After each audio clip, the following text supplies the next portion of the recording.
Good morning, good afternoon. My name is Simon.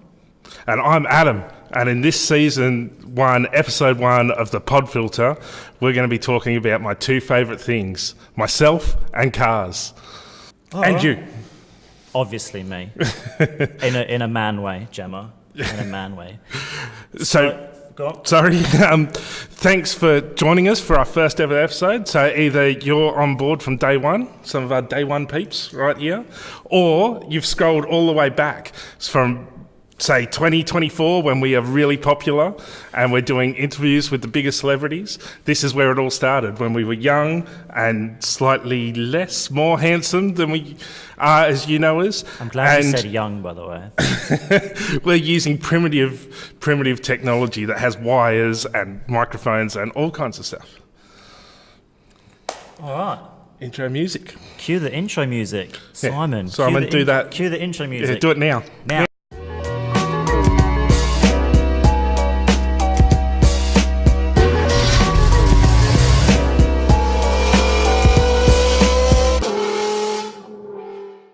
Alrighty. Well, look, we're prepared. We've got notes. It is our first episode, so we're going to get rolling. But you know, there's some things we need to sort out. So it is the beginning of spring.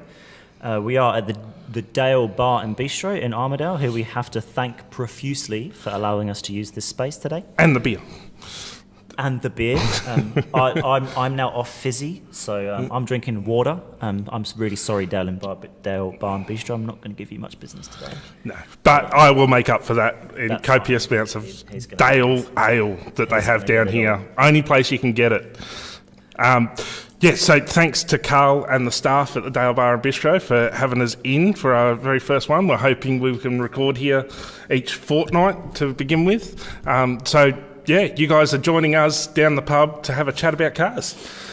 Yes. Not a bad way to spend a Monday morning. And also, with any luck, Simon, you are also watching this on YouTube on the Joy Drive channel. Hopefully, if I get my shit together, which of course I will. Future Simon, get your shit together. So absolutely, you guys watch it at home. Tell us what's better, listening to it or watching it. We want to know. We've got all our socials set up. We've got Facebook, Instagram. I think there's a Grinder that's not mine. It must be his. But sorry, times are hard. You'll get us everywhere. And we're doing this for you guys. So you guys let us know what you want to hear, what you want us to do. Right, so why? Simon, why are we doing this? Why are we spending a Monday afternoon at the pub? Why are we doing this? Well, we both bloody love cars. And to be honest, there is other podcasts available, but we just want to tap into a different niche when it comes down to it, we're both very different people. I'm all about Hondas and Fitment and that kind of stuff, which is about to get some immense amounts of hate. Obviously, I have built a track car in my previous past. I'm going to flash up a picture now of the result of that, which ended up me facing the wrong way on Silverstone track in England. Which is easy to do. Happens to the best of them. Yep, especially when you put your tyres on backwards in the directionals and it's raining. Story for another day. You should have gone in reverse. Oh, yeah, maybe. Honda would probably be faster in reverse, to be fair. You said that, not me. I'm the opposite, so I'm a bit muscle, a bit American stuff, especially the Aussie muscle, old school, Fords and Holdens, all that kind of thing. But I'm not a Rice hater by any means, so we're going to talk a little bit later about the history of cars I've had, and there's been a bit of everything, so don't worry that you're going to get offended or anything like that for me having a crack at you having a car that looks like it's been squashed and the wheels are sticking out. Some fat bastard sat on it. Yep. Hey, I resemble that remark. Okay, so let's get into it. So what our hopes to do is, this is going to be an hour-long podcast. We're going to break it into two halves. First half is going to be the good stuff, the interviews with all kinds of people. We've got people knocking on the door to come in and have a view. And Simon talked briefly about the other podcasts that are in Perth or Australia that talk about car stuff, we want them on as well. We don't want to be competing with anyone. We want to have a chat to everyone. And I think the other big thing for me particularly is people that you don't normally hear on the radio or podcasts or stuff, just everyday people like the people watching or listening that are passionate about cars. We want them in here having a chat. So the first half is going to be Simon talking about why you should be listening to him, and then me carrying on about me. So, Simon, why? Why should we be listening to you? All right. What is your car history? This is going to be an interesting one because so just some backstory here. I've been in Australia for 6 years as of 2 days ago. Cue some party music. Yeah. So 6 years ago I moved to Australia, and before that I was I'm not going to be big-headed and say I was big in the Honda scene, but I had a lot of Hondas, and all of my friends were Hondas. I helped organise one of the bigger local meets. So just to reiterate that, back before Australia, it was UK, right? This is before Australia. Which was UK. So, down on the south coast of England, I used to run a club called His.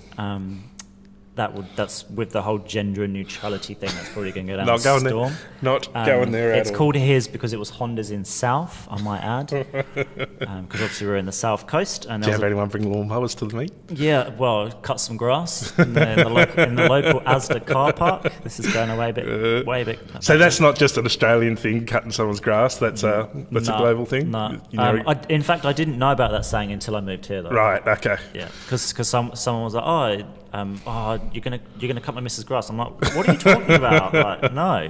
And I had to. And that was dictionary. Just as you got off the plane, pretty much. People were accusing you of it. Yeah. Got to do that. The English accent. So in England, what did I do? So I, Hondas pretty much my entire English life. And we should premise this by, if you scroll back through Joy Drive, you can see a bit of that. Yes, so one of my original videos, from like 2011, I think, 2010, was one of the His meets. Yep. It was filmed on a GoPro Hero 2. It was fantastic, ish.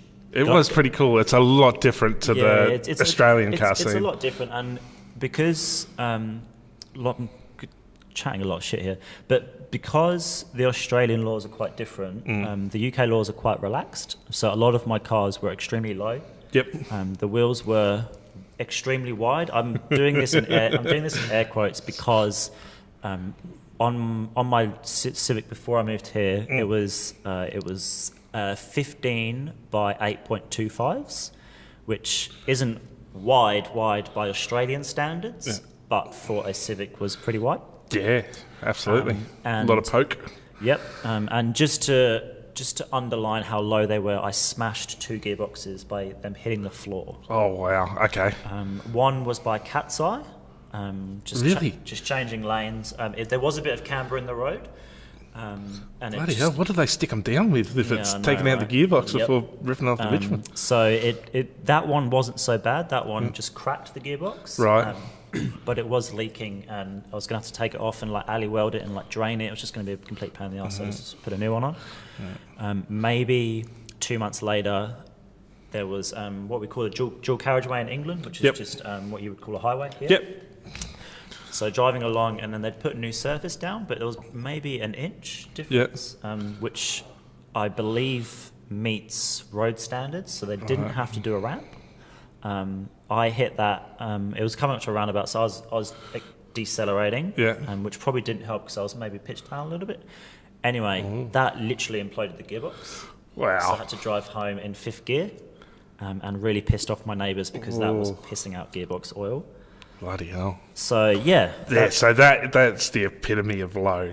Yeah. And this is static low as well. This is an airbag. This is all static. There's no airbags here. No hydraulics. Which was no hydraulics, which probably would have been... rolling on 3 around the corners, nothing like that. Which probably would have been a good idea. That was my Honda history. And I'm not entirely about that stance life. Right. So that's you can just appreciate it. Yeah. As can I. Yeah. And to be honest, if the laws were different here, I'd probably have a stance car here. Yeah. Look, that's going to be an ongoing theme for our podcast forever and a day is the barbaric Australian laws. And not to give too much away, I have spoken to a retired pit inspector that's happy to come on and talk all things legal and not legal. So if you guys are listening or watching, hit us up on the socials and tell us what questions we should ask of him, because he holds no bars. He will tell you exactly what he thinks of these rules, which is a lot along what we think of the actual rules. And but that's someone who used to work for these people. Yeah,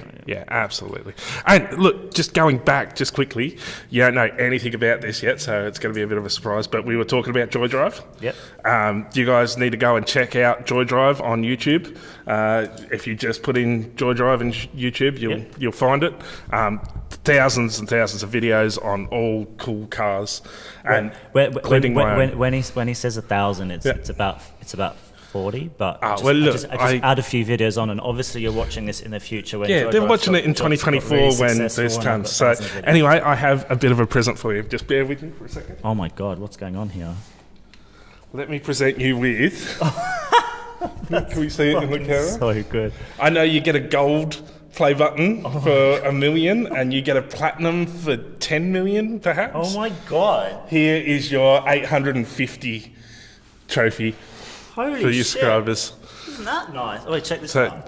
If you're on YouTube, you're about to see this, by the way. Yeah, so what it is it's a shadow box, and it's got a play button. If anyone's ever seen YouTube and what they get from 1 million subscribers, they send them a really fancy shadow box with a gold play button. This one is a play button made out of a bit of pallet timber that I did drunkenly a couple of nights ago and tried to burn the signal in. It didn't work, so that's Plasti Dip. So it's car themed.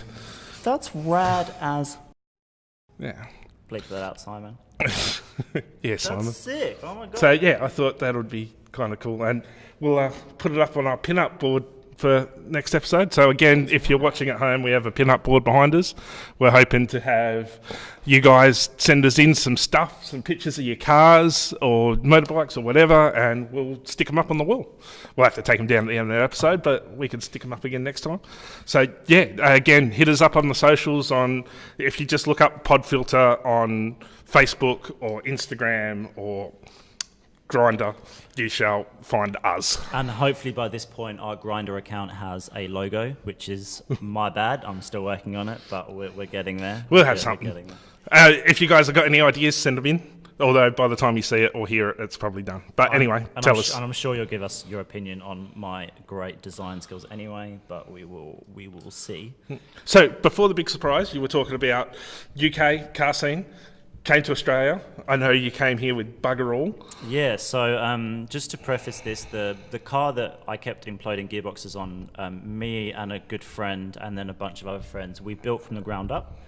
I'm not the kind of guy that just puts wheels and coilovers and says that's a build. That Civic, I have pictures, is literally a shell. And there's a topic for a whole nother podcast, is what defines a build. PS, wheels and coilovers are not it.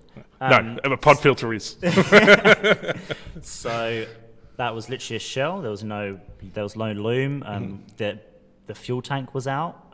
Fuel lines were out. Brake lines were out. It was literally just a shell. Wow. So I do know a little bit about building cars. It's not just about coilovers and wheels. So anyway, I moved here. Of course, I strayed away from Hondas. Yeah.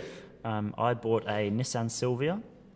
It was a S13, PS13, for those people that know what PS13s are. It was a SR20 DE Auto. Ooh, auto. But yeah, I was super chuffed with it. It had brick headlights. Yeah. Which was very interesting. Anyway, long story short, I converted that to manual. So did you go the SIL 80? Did you put the 180 SX on it? No. I love the PS13 shape, especially with the brick headlights. They look incredible. Yeah. So yeah, I converted that to manual and a DET. Right. It had an S15 ball bearing turbo on it and the waterline conversion. For those that know Silvias and SR20s, I blew that up 3 weeks after putting it in. We've all been there, don't worry. which was entirely my fault. So then I went back to Hondas. Right. And yeah, ever since then I've had a Honda pretty much. I strayed away for a little bit to a Subaru Forester. Hated it. Big thing in Australia. Yeah. The Subaru Foresters and the Outbacks, they've got big love here. Just like I can't speak for every Subaru. I'm sure there's some great Subarus out there, and if there is and you want to do a video, hit me up. But the gearbox in that Forester was like soup. Yeah. I don't know how people drive it. So yeah, I got rid of that. Had some trouble with that, so I got rid of that. And yeah, now we're back in Hondas. And that's where Joy Drive started. It started in my silver EG, still one of my most favourite cars, which a good friend of mine, Ruckus, is now driving, and his girlfriend, in fact, which might be another episode topic. Oh, absolutely. So I managed to steer clear of all of the things I was going to say. Like, as soon as you said Sylvia, I was going to say, did you watch a load of Initial D before you bought it? And then Honda, well, we touched on lawnmowers, but I didn't go too bad. And then you said Subaru, and I said nothing about vaping, which you're now going to have to edit out. Yeah, Sorry about that. I'm not one of those people that pushes stereotypes, but they're funny. So, especially when 90% of the stereotypes are true. It's really oh, you're pulling numbers. Don't be specific with numbers. We know there's a lot of people that vape and drive a Subaru, and it's just coincidental. Hey, look, I'm wearing a flat beak hat. I could be driving a Subaru, I just don't vape. That's very true. That's very true. So now, on to my favourite topic, me. Yep, and I've seen his pictures of cars, so we might be here a while, guys. Yeah, so I'm going to try and get through it as quick as I can because we've got a load of stuff in the second half. There is some interesting there is some interesting cars in there. So there's some that you wouldn't expect, and I think a lot of my mates, when they listen to this, I'm going to get a bit of ribbing from. But okay, so started off. I was born in Kalgoorlie, the mining town out in the middle of nowhere. Yep. Very early on, moved to Rockingham and then to a place called Singleton, halfway between Rockingham and Mandurah. So down south for anyone that's not from WA, bit of a Hicksville at the time, not so much now. Both of my parents are rev heads. My mum and dad have gone through thousands of cars, and Father's Day being yesterday, I spoke with my dad, and I think we'll have to have him on to go through his list, which is probably twice as big as mine. Yep. But Mum had a Mini Leyland, or a Leyland Mini. It was a really nice two-tone grey, immaculate. Learned how to drive in it, learnt stick, and believe it or not, I fit in a Mini at that age. So this is 15, 16, long time ago now. Yeah. So started learning how to drive in that. Then Mum sold the Mini, and she got all the Aussie guys know this, an EH Special Edition wagon. So very surfy looking. Mandurah, Singleton, very surfy towns. EH was the epitome at school. It was the duck scuts. Special edition wagon. It was a variety bash car, so it was like a rally car. It had a giant paper mache Casper on the top. So Casper the Friendly Ghost. Oh, okay. Yeah, giant full scale. Well, I don't know what the scale of Casper is, but giant. How big is Casper in real life? I don't know. There's a whole question. Write in, tell us. Someone's worked that out on the internet. Someone write in and tell us. But so big paper mache Casper on it, klaxon horns, sirens, lights, the whole video. The guy at the service station owned it, and I was helping out the service station. I can't say working because I wasn't old enough, but this is the last days of not self-serve, so I would be running out and pumping gas. Finally convinced my parents into getting it, drove it home. Dad went to put it in the carport and put a big douche right in the middle of the head of Casper on the top. So that was off and put out for curbside collection, and we neatened it all up. It was Mum's daily drive, but it was also kind of mine.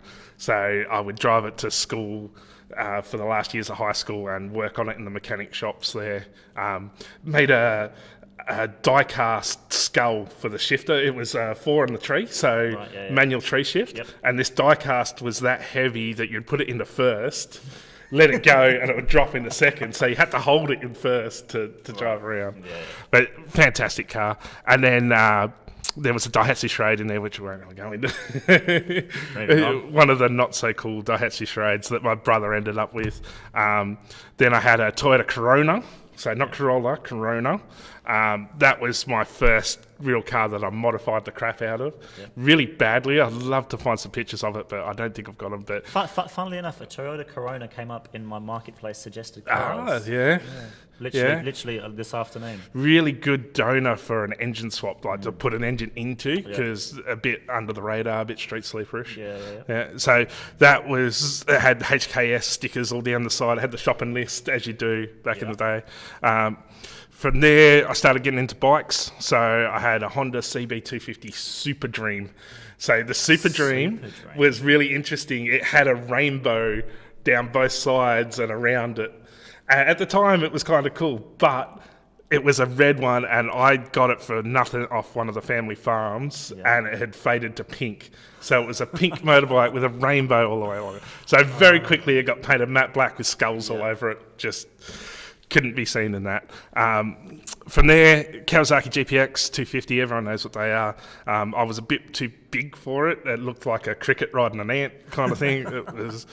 got the Datsun 120B, one of the cars I wish I'd never got rid of. Those things are so rad. They're so cool now. When I had it, it wasn't cool. I got bagged out bad for having that. But that's the thing. Like back in the day, the Datsun 1200 Utes and 1600 Utes, they were like, oh, everyone's got them. They're a pile of turd. And now like everyone was. I remember in Sydney. So I grew up in Mandurah and Rockingham and stuff, and then moved to Sydney to do my trade. I was a Sparky, so I went to TAFE and Granville and all that. So these are all cars in Sydney. There was a Datsun 1200 Ute with a 13B rotor in it, and it was so nuts. So he drove it around the street. Never in a million years would he ever have it registered, but he drove it everywhere. It was so cool. So Datsun 120B, shouldn't have got rid of it. I did. I had an accident at work, so I got electrocuted, for lack of a better word. So I've got a giant hole in my hand. I don't know if anyone can see that. But that was pretty nasty. Got a 30 grand compo payout. Mum said, buy a house, do something smart with it. I went out to the pub, got drunk, and bought a Harley. So I had a Harley Davidson Sportster 1200 that I modded the absolute crap out of. Anyone that saw it would smack me over the head with it. It had a giant 8-hanger bars on it, and I had a really wide back tyre on it, which looks good on the proper Harleys, but the Sportsters just no.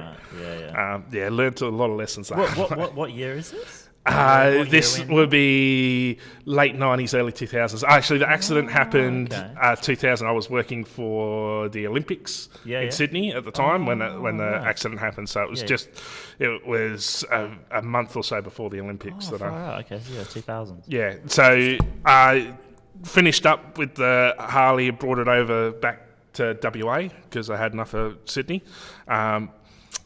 That kind of sat in the wayside, and there's a whole other story that we'll get into about what happened with that bike. But from there, I got a Toyota Hilux single cab ute, just a ratty old ute, had a timber tray on the back end that we'd made because the original one had rusted out.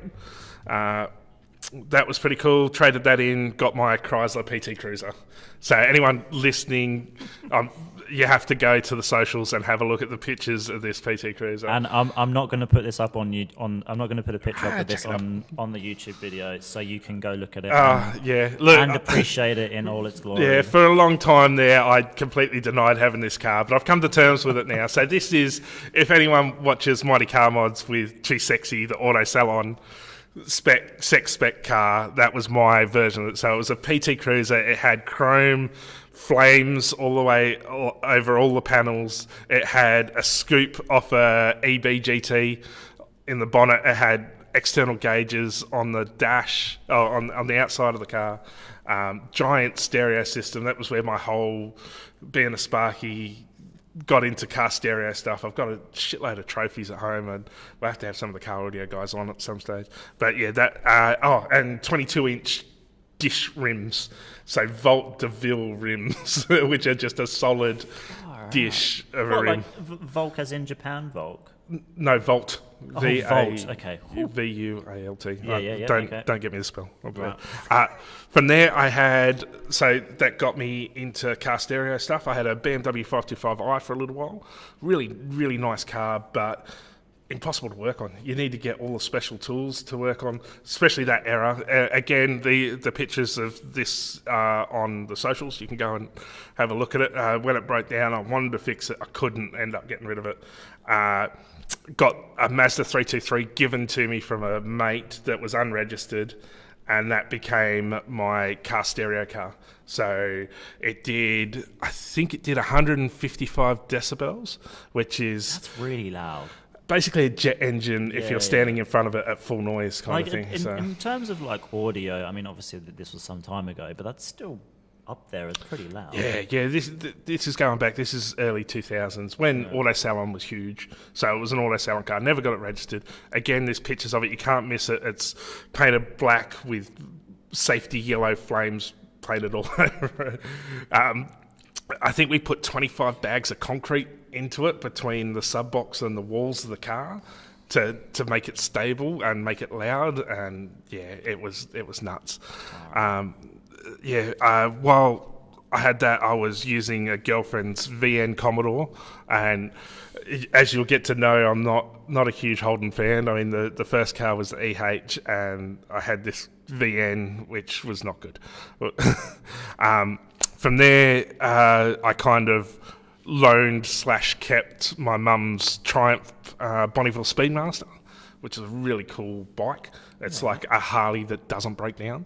I know that's going to piss some people off. Harley guys are triggered right now. Yeah, but look, if you buy a Harley, you get a ute because you're going to need it. If not a ute, a very big thing of Loctite because they just shake themselves to bits. Right, yep. This is like a Harley without all those damn problems. Yep. From there was the tank, which get on to Joy Drive. Episode 5 of Joy Drive. Episode 5 of Joy Drive, and you'll see everything that is the tank, which is, for those that can't be bothered, go and have a look. It's a 1966 Mercury Comet Cyclone GT. So it looks like a cross between a Galaxy and a ZD Fairlane. So 2 doors, huge bonnet boot, all that thing. I still have that car now. I took it last weekend to the York Motor Festival. That's my baby. I'll keep that car till the day I die, just because I'll never get my money back. And by the way, the story of how Adam acquired it is pretty awesome. So definitely go watch the video. Go watch the video just for that story. On the story on it. That was great. Pretty epic. So I had that. I had it over here for a year and a bit, and the motor blew on it. So it was in a workshop for about 2 years, putting the big motor in. Again, watch the video. In that time, I had a long-term loan of the shop vehicle. It was a mate of mine's shop, and they had a old shitbox HZ Holden Ute up the back that I managed to get running, and just decided that it was going to be the loan vehicle for 2 years. Drove everywhere in this area, cursed it out all the time because, again, not a big Holden fan. But it got me everywhere until the wheels literally fell off. Not far from here, actually, just in the server on the corner. Wait, the wheels literally fell off? Yeah, the diff fell out the back of it as I was driving along. Oh, yeah. Okay. Again, rusty old Holden. Yeah. Wanted another ute while I was still waiting on the tank, so I got the XF ute. Again, there's pictures in the socials of all these cars. The XF was fantastic. The guy that I bought it off was a bit of a rev head, so he lowered it, put bigger mags onto it, done bits and pieces in it. Had the 250 crossflow motor, which is a really underrated motor. That was developed by F1 guys.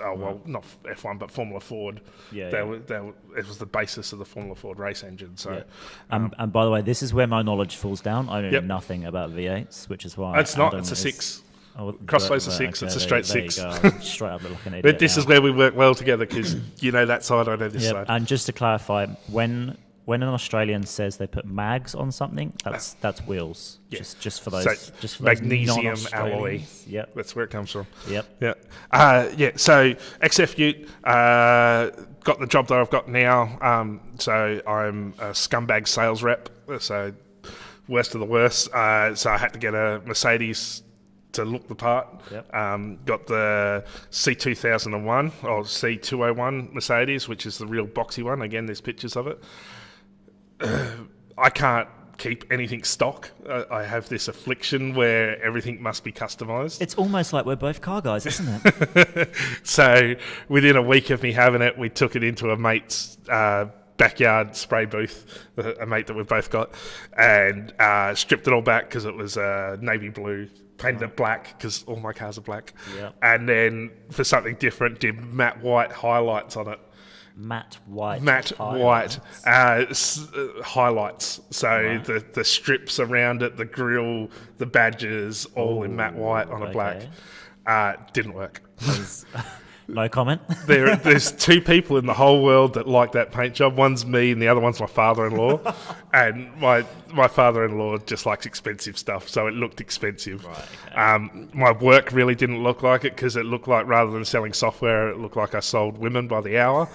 So I had to get rid of that. Sometimes, most of the time. Yeah, they didn't appreciate that. So that went out the door. I got a Ford Maverick, which I was driving the day we met. When you came out to do the video.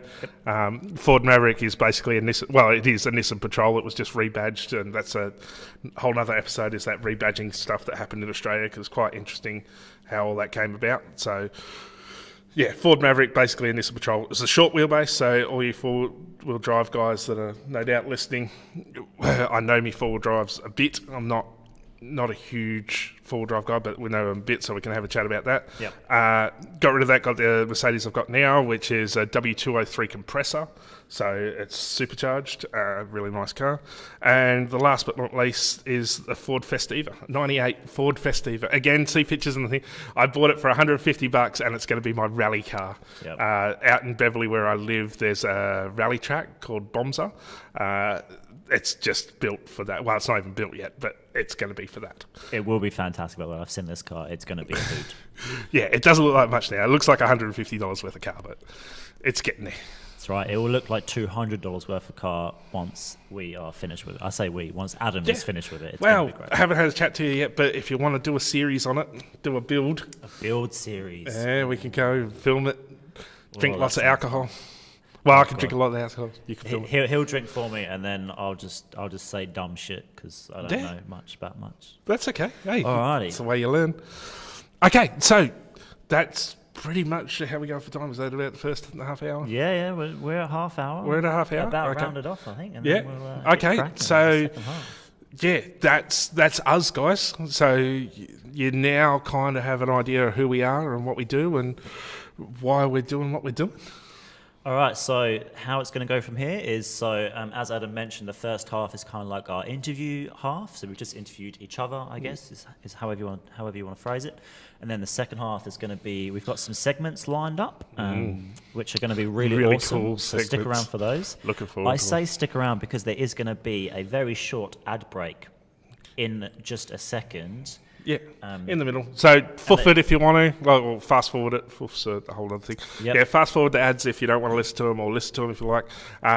These ads are not for any money or anything like that. We're not being influenced in any way. One is for my work, and because I'm a scumbag sales rep, I have to take every opportunity to sell product, which you'll hear in a sec. And the other one is for this place, the awesome pub that's letting us record on a Monday night when it's closed. Yep. All right, so that's the first half. So cue the ad breaks, and we'll see you in just a second. Yeah. Do that, Simon. Put that in now. The Dale Bar and Bistro, 229 Joel Street, Armidale, linked with the adjacent Armidale Sports Bar, both offering a complete food and beverage experience. Our comprehensive menus offer wholesome and high-quality eating for both you and your family. Our facilities and specialised entertainment provides you with a friendly and energetic atmosphere. You can find our details in the show notes of this episode of The Pod Filter. Or call us on 9399 2515.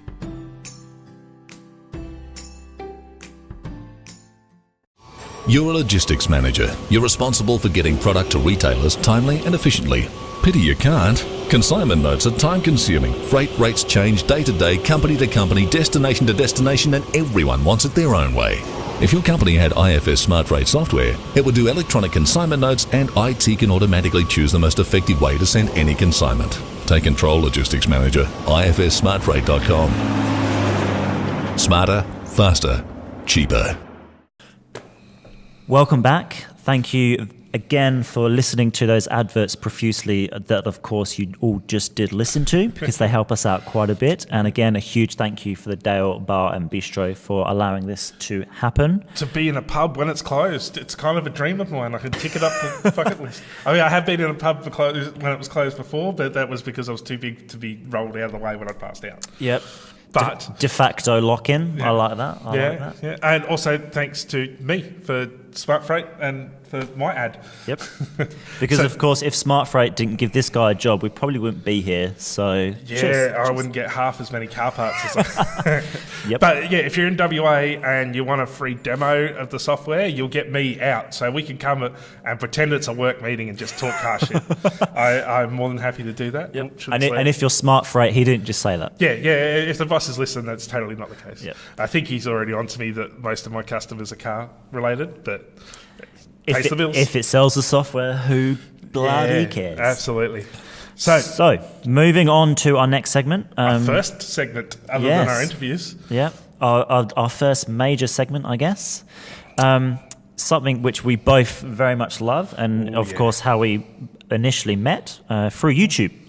So in this segment, we're going to be talking about some of the YouTube videos that are close to our hearts. Yes. Some of the bigger ones, and also some of the ones which are up and coming. I've got some great YouTubers on my list, which as do I. But hopefully this will be a bit of an insight for a lot of people that are listening that don't know what we're about to talk about. We completely encourage you to go to these channels and say the pod filter centres. Yep. Or please do that, please. Do that kind of thing. That goes with the pub as well. Come down the pub, get a drink, say that you heard about it on pod filter. It helps us and helps the pub. So let's be honest, it's my local pub, so you're probably going to find me holding up the bar in a corner. Especially on quiz night. On quiz night, Thursday night quiz nights. Yep, I'll be here. I'll be doing very poorly, but I'll be here. So the first video is one that Adam is sporting on his head. B is for build. B is for build. Chris, my man. I love his stuff. I got hooked on this when he did the Mustang, so it was a bit later into his story. I'm even later than that, so you're ahead of me. He was doing that Mustang. Go and check it out, guys. If you might have to scroll back a bit to get to the Mustang, although he has in sections. He's set up really well. He's set up his whole sections really well, so you can find them. So this Mustang, he was taking out a spark plug and it snapped and fell in the hole. And he spent 14 hours pulling that bit of spark plug out of the hole. Oh my God. And my heart bled for him. I've been there, I've done that, where at the end of the 14 hours, you turn around and think, oh, maybe I should have just taken the head off. I could have undone the head bolts, taken it off, fished it out, put it all back in, and it wouldn't have taken anywhere near as long. Yeah. But watch it. It makes you feel for the guy. From that episode on, I've watched everything he does. And we're about to talk about his current project, which is Z240, Fair Lady, whatever you want to call it. Bloody V10 BMW engine in it. The absolute nutter. An M-Series. He's got a whole M-Series V10, driveline, dash, the whole lot, and he's putting it into a Z, which is just amazing. Yep. And on those Zs too, Zed's the car to do on YouTube right now. Mighty Car Mods has finished their one with the Skyline motor into it. There's so many. I can't think of the other ones now. There's one, I can't remember who it is doing it, but it's a complete carbon fibre shell that they made. Right. And that's nuts. Yeah. The Sydney guy, Home Built by Jeff. Yep. He's restoring one. Which is kind of interesting because it's the opposite way to what everyone else is doing. Yeah, everyone's going. And he's bringing it back to... Yep. Hopefully all these guys will have on here one day. It's dream goals, but I'd love to have We will have these guys on here. Could you imagine if we had them all on at once and just had a whole Z episode and just talked all things Z? That would be nuts. I'd be sitting in the background watching because I have no idea about Z's apart from that they're awesome. Yeah, the old ones are awesome. Yeah. I dabbled with a 300 ZX. Yep. Not a good car. Brilliant looking car, but not good to drive. I think they a bit like the RX-7. what was the ZR1 motorbike that had a 50% death ratio? Yep. Half of the people that have bought them had died on them. I think the 300 is a bit like that because they're so squirrely in the back end. They a Widowmaker before there were Widowmakers. Yeah, something like that. But yeah, I'm really hoping that he gets Chris from Beers the Build gets it ready for SEMA. That's his goal, is to get it done. He's already booked his spot on there through a couple of sponsors. Yeah, he's going to be on the Koenig stand, who are sponsoring him through Wheels. And from what I understand from his videos, obviously this is completely speculation, but I think they're chucking a bit of money at him as well to get stuff done, which is interesting. They threw in wheels. Those wheels aren't cheap. No, God no. And the tyres, the whole lot. That's and just to touch on the wheels, so I found Beers for Build a bit later. I can't even remember what one of the first videos I watched of his was. Anyway, I now actually, through YouTube, you can sponsor people. So I sponsor him now. So I've been watching him quite a bit, obviously, because I give him money. And I like to look at the YouTube comments. Now, risky. Chris obviously has addressed this himself in one of his videos, which he didn't want to make, and I feel for the guy, I really do. Yeah. And a lot of people are like, oh, why don't you go 3-piece wheels? Why don't you do this? Why don't you do that? If a wheel sponsor approaches you and is like, here's a great idea, let's do this, you go yes. And Koenig actually do quite good wheels. They do. They're really nice looking wheels. Yep. And they suit it so well. Yep. And that was the other big thing that he had too, is he downsized the brakes on there to fit those rims, because the big rims don't look right on that old car. Yep. And I really appreciate that he's gone to that level of detail to think, you know what, a Z with whatever, an M5 has to I think that was with 19s or 20s or something like that. Yeah. They're up there. They'd be up there. And it would look ridiculous on a tiny Z. So, as Adam said, he's reduced the brakes, the size of the brakes to fit some wheels. And I think they look real good. Yeah, and it's a really sensible idea too, because he explains like it's half the weight or a third of the weight of the BMW. You know, I mean, you've only got to have a look at the giant pile that's in the background of all the crap that he's taken out and thrown out. It's more than suitable putting those smaller brakes in. You know, just the amount of backlash. This is why I try and avoid YouTube comments. Because I watch it on the Apple TV and it doesn't show any of the comments. For the best. But, And speaking of sponsoring as well, I'm also a Patreon of his. Oh, awesome. So it's a little bit different way of sponsoring. Still, there's a lot of Patreons that I do. Hopefully the missus never listens to this. I do too.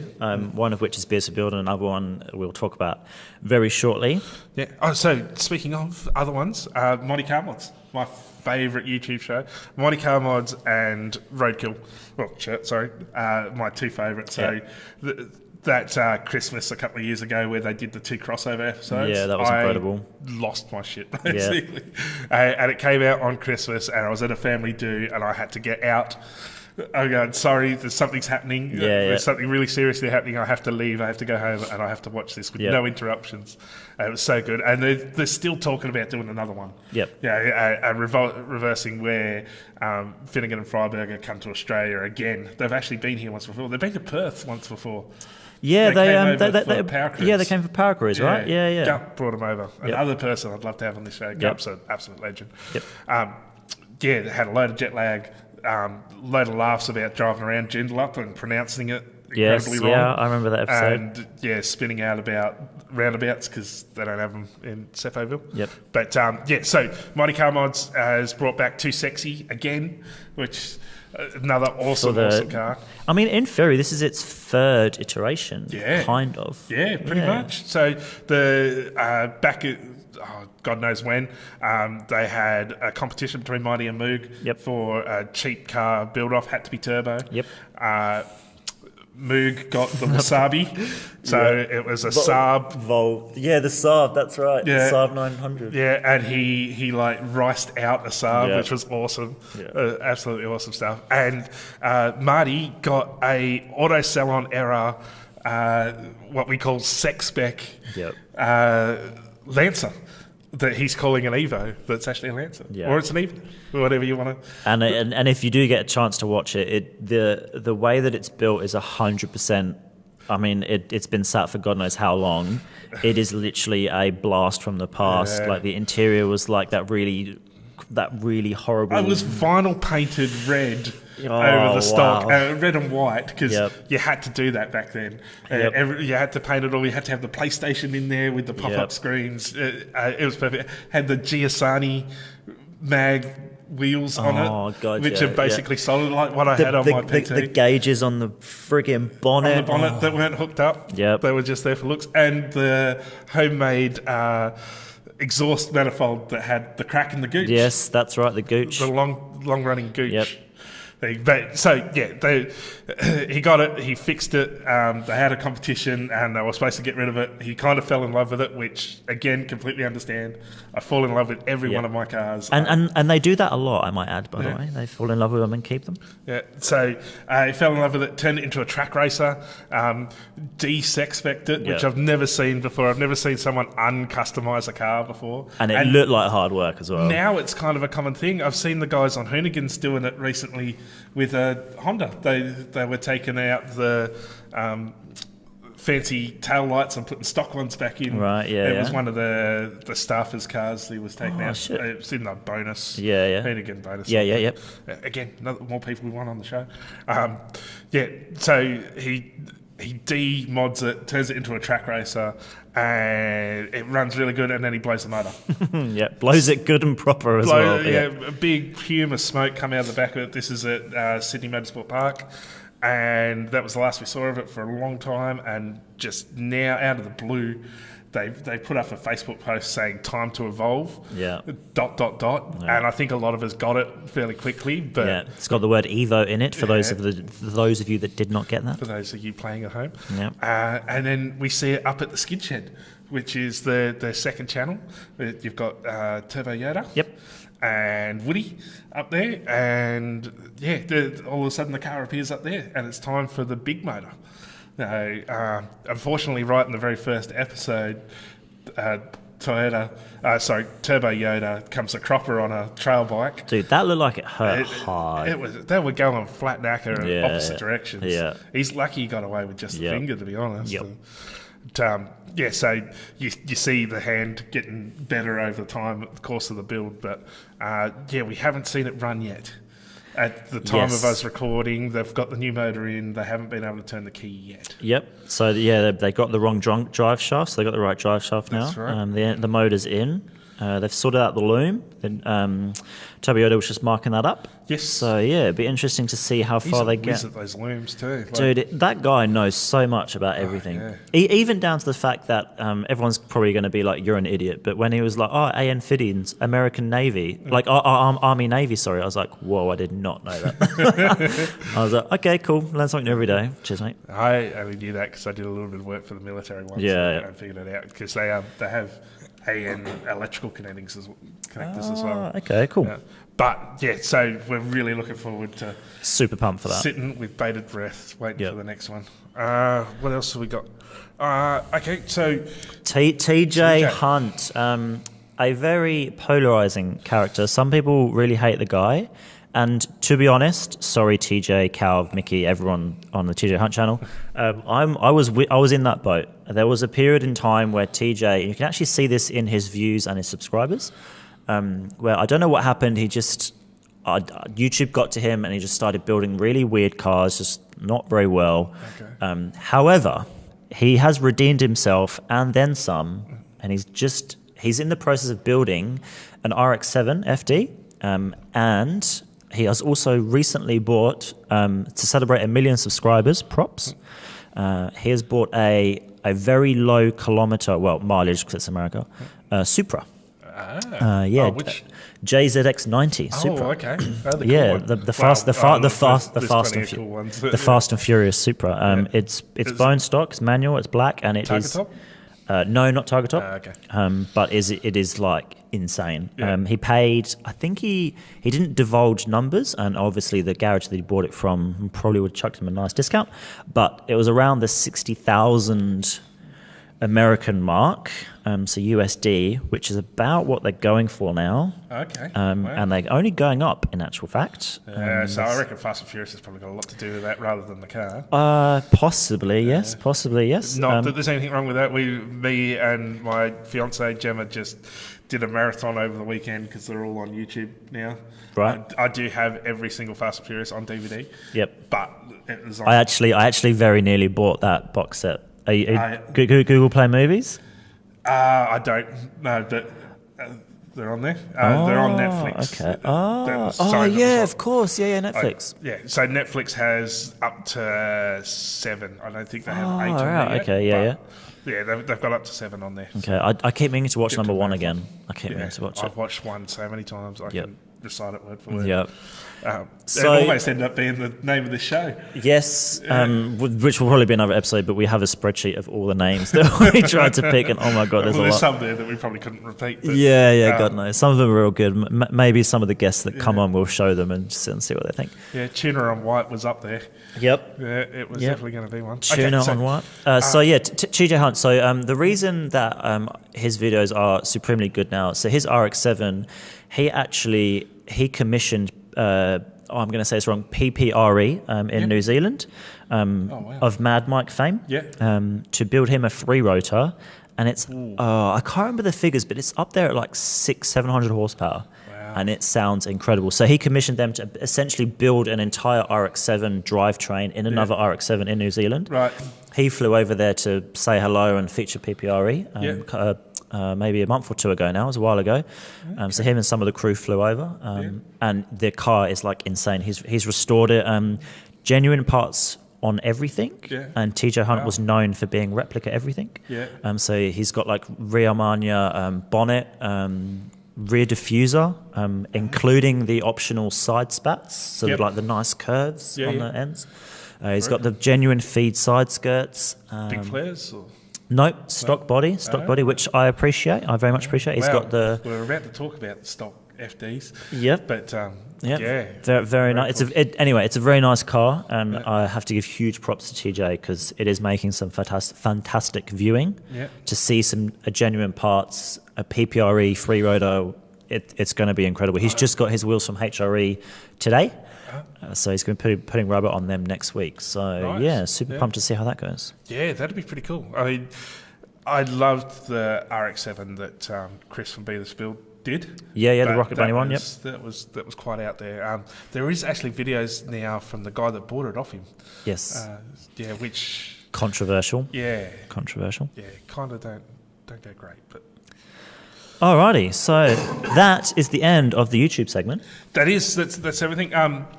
Was going to touch on Home Built by Jeff, but we'll do that next week. Yep. I love his stuff too. Yep. So tune in next week for more YouTube segments and videos and awesome things that we like. Before we go, very end of YouTube, we have to talk about the shirt you're wearing. Joy Drive, you actually can't see that, but... You can't see it. There you go. We'll have to get a big sticker. So what's coming up? Life is a bit chaotic at the moment, but I have a stock, in actual fact, talk of the devil, a stock FT RX-7 in edit. Yes, so I know of this as well. He's a friend of both of us. Yep. And when you say stock, you're not kidding. Yep, it is bone stock. That is rare. I've actually almost never seen an as stock RX-7, which is a nice change. Even the engine bay is 100% stock, which is pretty crazy because a lot of people they remove like the bird's nest underneath the intake and stuff like that. All the RX-7 knows. I know what I'm talking about, but bone even stock wheels. I didn't know that they were the wheels that it came with. But that I'm really looking forward to. So, and Liam's a top bloke too. The guy that owns it. He's into his cars just like you and I. And he let me drive it because insurance said so, which was a nice bonus because up until the day, I didn't think I was going to drive it, which is perfectly fine. Like. I think you were the same with the tank too. You weren't expecting the drive. So superb bonus to get to drive these people's cars. So that's in edit. There's some possible really exciting stuff with John Hughes. Not sure. Maybe John Hughes will pop on the podcast. Sorry for the coffee. Maybe I'll chuck you an email, Michael, and see how we go. So yeah, there's and then there's I'm talking to a lot more people, which is code word for I have nothing else planned. You're not supposed to give that away. Yeah, so I am talking to a lot of people. So yeah, there is going to be a bunch of stuff coming up once my life is back on track. So yeah, I'm super pumped for that. Yeah, super absolutely. pumped So for if that. you can't get John Hughes, you at least have to get an audio bite of him saying the famous words just over the causeway. Yeah, just over the Victoria causeway. Park.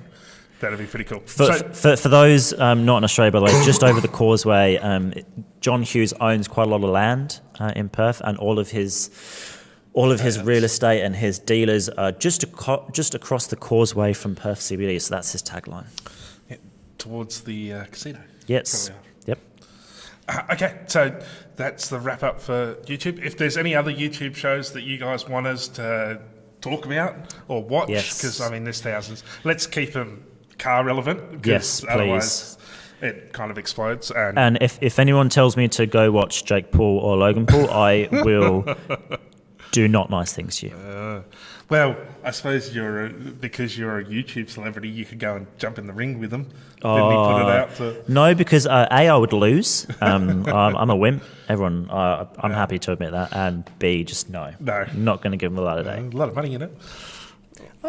Yeah, I would take a few mil to get knocked out. Yeah. That would definitely help my YouTube channel. Parts. Yep, think of the bills I could be NSX, NA1. Oh. Well, for $2 million, I could almost finish the tank and go back to work on Monday broke. Almost. And maybe a tank of fuel. Maybe a tank of fuel. It's a big tank.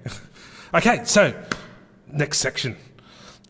Perth car shows, news and review. And not just Perth for the car show things, because I don't know about you, but I can't afford to go any car shows outside of WA. Unless someone wants to pay us to go to a car show and we'll sit and do an on-site podcast. Now, Absolutely. There's an idea. Yeah, if you want us to come over to your country and review your car, more than happy to. Oh, imagine.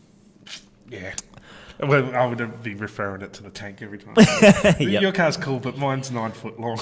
Yes. But, okay, so I mentioned earlier in the first half of the show, I went to the York Car Show, or York Motor Festival. It's one or the other. Obviously, I'm out Beverly Way, so it was only a 20-minute trip. I had a really good mate of mine bring his Valiant Charger. Don't quote me on what model it is, but an old-school Valiant Charger.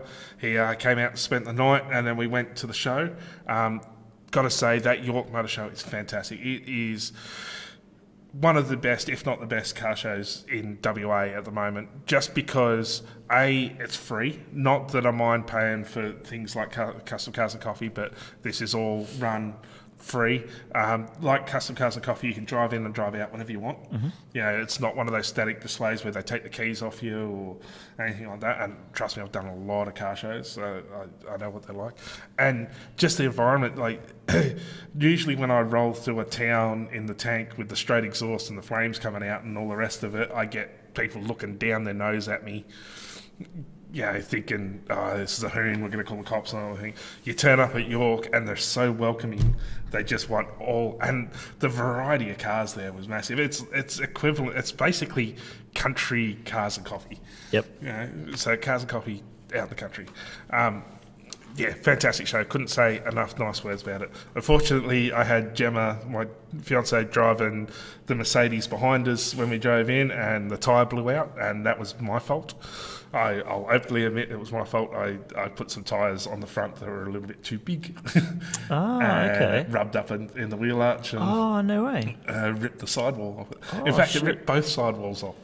Wow, I've never been able to do impressive. Before. Yeah. Okay. And look, Gemma handled it like a champ. She Yeah. had motorbikes in front of her and behind her all going the same way we did, and she managed to pull it over without any dramas. Yeah, which a blowout on the front is probably the worst possible thing to happen because it's just steering. Country road, 110-ish, keeping up with the tank, so the ish bit. Yeah. More leaning towards ish, but yeah, it's kind of funny that we had a 54-year-old tank and an old an old Valiant Charger and a basically brand new Mercedes, and the Mercedes was the one that broke down. Far out. But yeah, it was a very good show. I can't wait for next year. What kind of cars were there? Was it all old school or? It's a bit of everything. Lots of old school because country shows. Yeah, But there was quite a few car clubs there. So the Austin Club, I want to say. A couple of others. There was those Norton 7 go-karty looking things. Oh, yeah. Yeah, there was 100 of them there, and when I say 100, probably 12. Yeah. That's a lot for WA. Yep. That was all chrome. I think it was polished aluminium, but Oh, everything wow. was I reckon that's a race tactic too. If you had polished aluminium when you drive around in the afternoon, blind the sun everyone. hits it, blind everyone else. Yeah. Pretty good idea. But Sick. saw all kinds of weird and wonderful stuff out there. I always go and get a load of ideas for what I want to do to the tank next. This is why it never finishes.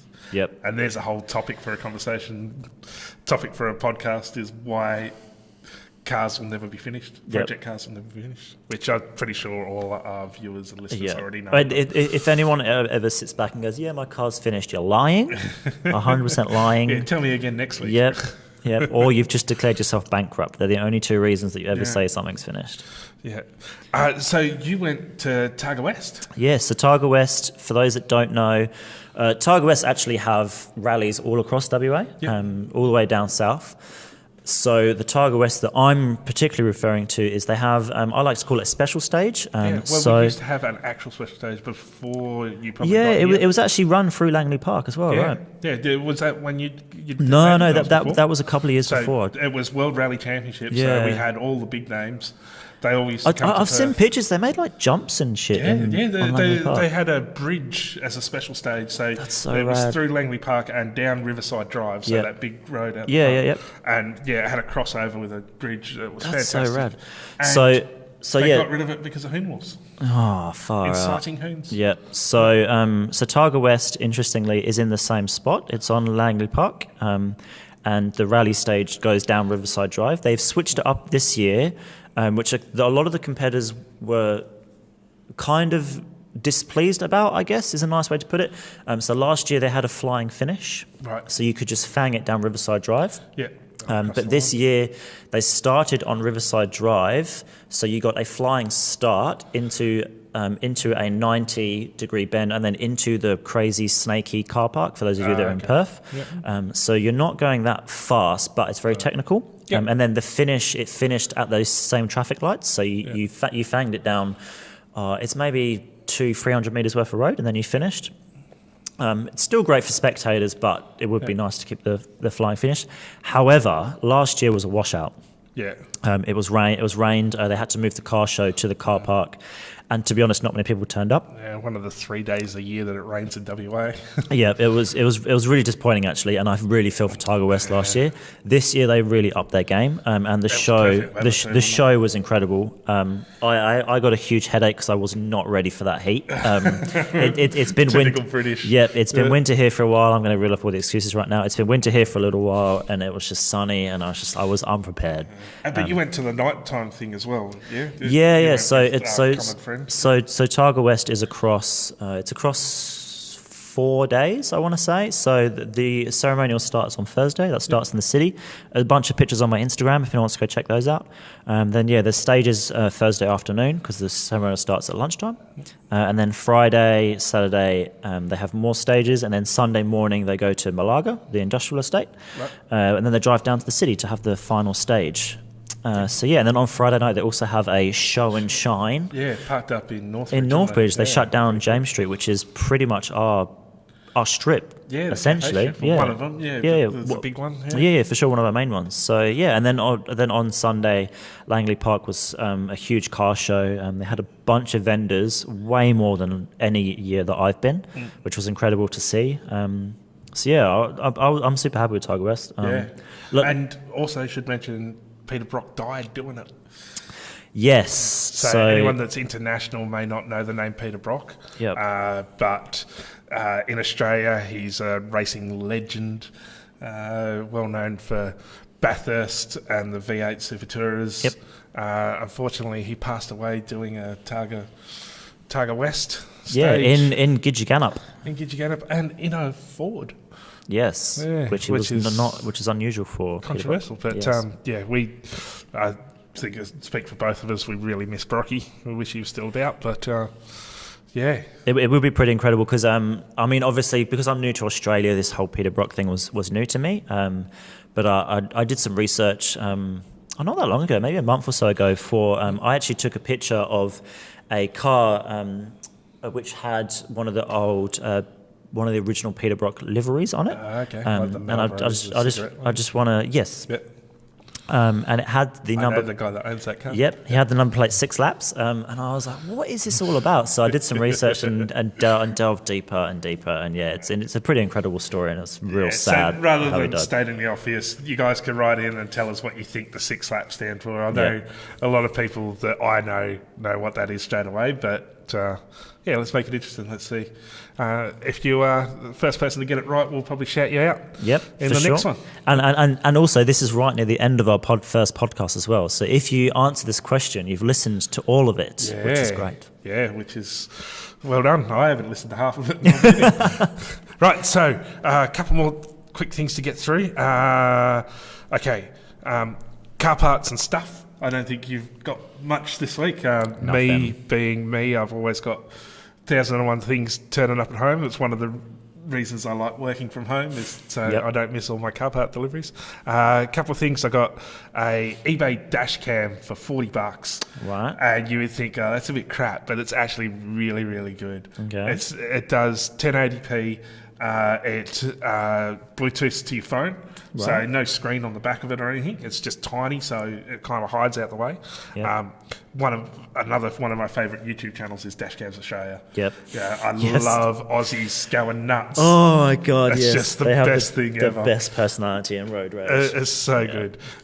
So I got that. Can't say enough good things about it. It works great. It actually came with a hard wiring kit too, which they don't normally do. Yep. Usually, like all of mine and Gemma's cars have dash cams in them because Western Australia, people don't know how to merge, and there's a topic that'll probably be a 2-part podcast. A whole I think. goddamn episode. It's just idiots in Perth that don't know how to merge, but. This dash cam is great, and normally they come with a cigarette plug, which gets annoying because everything's on a cigarette plug, but it comes with a hardwiring option, so you can just jump it into the back of the radio and get your 12 volt, and away you go. What else have I got?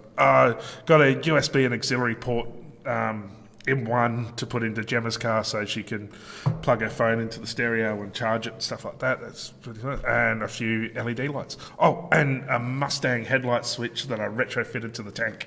So the tank being 66 Ford, a lot of other 66 Fords parts swap over. Right. So the windscreen and the shroud is identical to the Australian XY GT, which is amazing considering they were made on opposite sides of the world. Interesting. Have the same parts. But my headlight switch was always dicky. Found that a 67 Mustang switch is the same as a 66 Cyclone. So put it in and she's all good. So I don't have to keep disconnecting the battery every time I stop now. Which is a bonus. That's handy. It is. That's handy. I was almost going to put an isolator up in the wheel arch. Yeah. Yeah, a bit like Gone in 60 Seconds where he shorts out the light. So many things wrong with that, but another episode.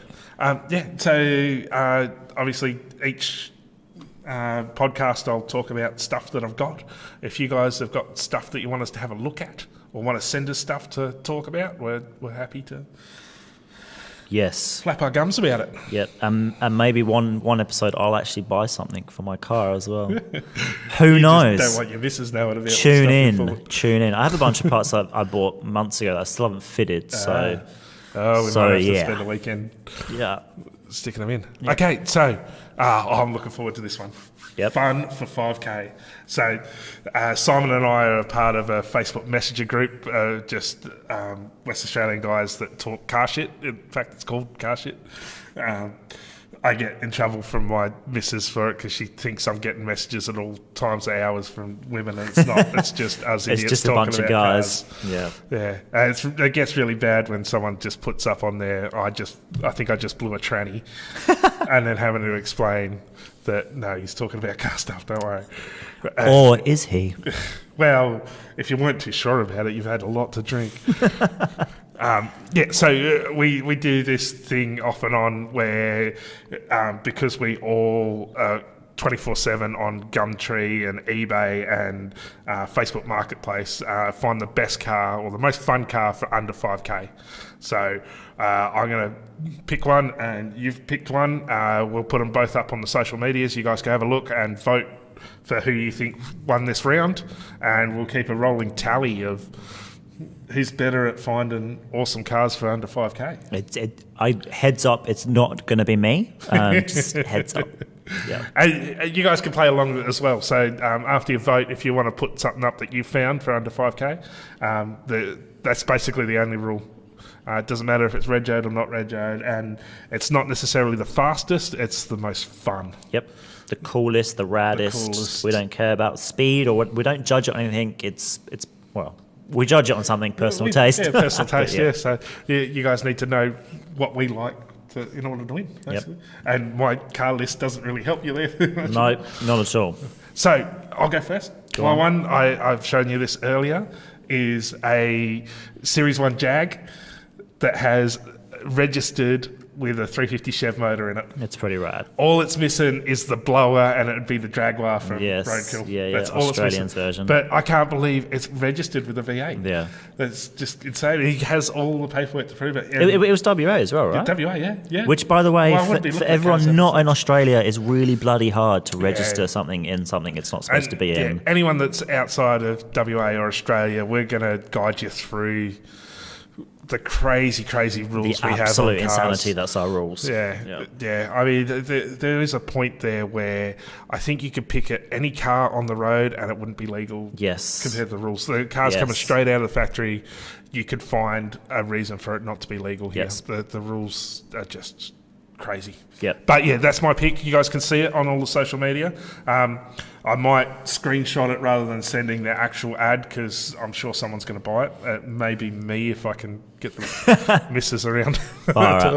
So I'm going to show the guys on YouTube this first so they can see Adam's reaction. Okay, so on YouTube.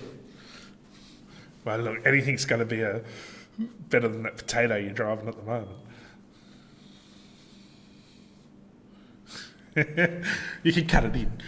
So that was me showing the guys. So this is his reaction. That's my pick. Oh, the 4V. Oh, what is it? C10. Yeah. Okay. 4x4, old school. Yeah, C10's the going up in value. $5,000. If you got that, hold it. I love the Optima battery. Yep. That alone is $300. The Optima battery tells me that he's made some good decisions. Yeah. Good point. Yep. And look, C10s. I mean, they're going crazy for them in America now, especially the short bed. Yep, which that is. Well, it medium, I think it was. Yeah, short. Yeah, and we've seen it on Roadkill where Roadkill Garage. Hot Rod Garage, which is all part of the same network, where they got a long tail and got the kit to bring it short, right? And said, the money they've made just shortening it down because everyone wants a short tail. So because that popped up on my feed because I don't have the money and probably won't for a very long time, but all of my mates are into four-wheel driving. Yes. But I really love my Hondas and my low to the floor and some great handling cars. So I would really love a four-wheel drive as a second car. Yeah. And I saw that and I was like, that's me. That's me. So that's my pick. Yeah. So quite interesting. You went with the American vehicle. I went with the British one. Yep. Both got the same motor. Yeah. Yeah, that's true actually. Yeah. Okay. Well, if we leave it to you guys now, you've got a fortnight to. Oh, fortnight's 2 weeks for anyone watching in America because that blows them away. They just think of the video game. So you got 2 weeks to let us know what's the better one, which is obviously the Jag. But yeah, if you like your C10 pickups, there's a whole conversation there as well. It's not a pickup, it's a ute. Oh, it's not a truck, it's a ute. No, not a truck. In fact, we're going to cover this in our second episode, so we're getting to the end. So obviously we've had a chat about who we are and what we've done and what we do and why we're doing this. You guys can definitely let us know what you think of how it's laid out. The reason we're doing the interview things up the front is if it gets really interesting, we can scrap the weekly fast for 5K or fun for 5K things and push out the interview. So next week, episode 2, season 1. Yes. we're going to talk about just what we said. So the Rice versus Muscle, the Ford versus Holden, all rivalries. Yeah, rivalries and the sour side of the car scene. I mean, from the outside looking in, it's all love, but when you get in a little bit closer... Which does my absolute nut, I might add. Oh, yeah, and look, no one likes it. Next week, we won't touch on it. We've kept you for long enough. So next week. If there's anything regarding that topic you want us to touch, let us know. We're going to do things like rat rods versus hot rods, stock versus modified, all that kind of thing. So if you've got something you want to be a part of kind of thing, so let us know. And so podcast, it's called The Pod Filter. You know this because you're listening. Look at The Pod Filter on Facebook to find our Facebook page. You'll find all the pictures of my thousands and thousands of cars and anything else that's relevant. We'll have it in there by the time you guys hear this. Might even have a logo. Might have a logo. Just putting it out there, I made one. Might not have been the best one, but I made one. Definitely check out Joy Drive and the other YouTube channels we're talking about. But if you're listening, you'll be able to see our ugly mugs on your... If you're watching, you'll be able to see. If you're seeing us, you really need to shut it off and go and listen to it instead. We look so much better when you're listening instead of looking. Yes. And Instagram as well. Face for radio, they call it. Yes, well, talk about yourself. You'll find us on Instagram as well. Same thing, the Pod Filter. And that's about it. So thank you very much for watching. And again, thank you to the Dale Bar and Bistro for letting us crash their pad and for hanging around. It's now 8:30, so we've been here a little while. So we have on a Monday. Yes. Thank you. Cheers, guys. So thanks very much for watching. See you when I'm looking at you.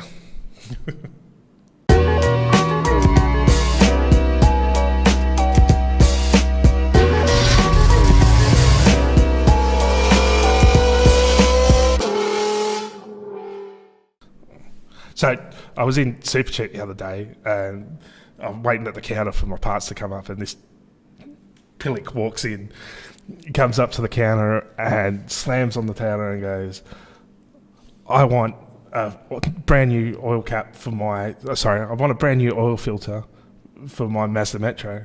And the guy that was serving me stops and walks over to him and says, I'm going to have a look at the car, but I think it's a pretty decent swap.